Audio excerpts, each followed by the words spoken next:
Hi everyone, Chris Stanley here on this first day of early voting. How cool is that? What a privilege it is to be able to participate in our democracy. Today, I wanted to share a story with you. One of the best things I like about teaching social studies is we get to tell these amazing stories from our past that connect us with our world today. One of my favorite stories involves Abraham Lincoln, and really, it's not much of a story filled with gravitas and his wonderful philosophical writings. This one has to deal with how he got his beard. Now, there was an 11-year-old. Her name was Grace Bedell from Westfield, New York. And she wrote Abraham Lincoln as she saw a campaign poster for him. And he didn't have a beard. She noticed his face was looking real thin and gaunt. And she wrote him. She said, "Mr. Lincoln, your face is so thin and would look so much better with whiskers.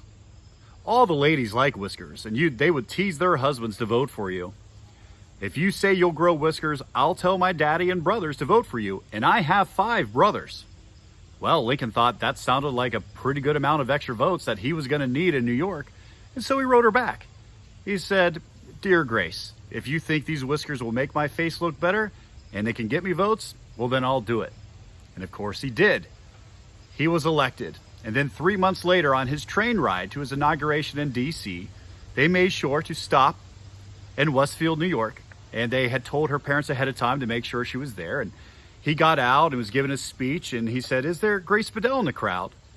And the crowd parted, and she walked toward the platform, and he knelt down, and he said, "Well, little lady, what do you think of my whiskers? Would you like to tug on them?" And she did. She tugged on his whiskers, and she said, "Oh, Mr. Lincoln, I think that's a mighty fine set of whiskers, and your face really does look so much better."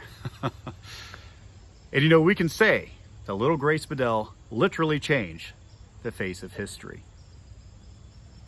What's cool about our elections and our history and our now, our present, is that we get to write our own stories for the future.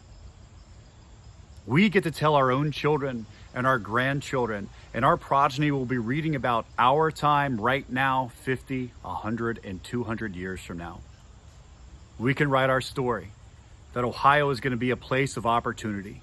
We are going to invest in education and in healthcare and our people. We're going to recognize a dignity of work. We are going to say that our politicians are not for sale, because this is a government of the people, by the people, and for the people. We have a chance to write that story this election, starting today with early voting. So please, I encourage you, go out and vote. Let's write this story, one that we will be proud of, one that our ancestors will read from now, said this is the year 2020, when everything changed and we made Ohio the land of opportunity. No matter where you live, no matter what you do, no matter who you are, everyone will have an opportunity to reach their potential and realize their dreams. We have a long way to go still to campaigning here, but it's all led to this moment today. Vote.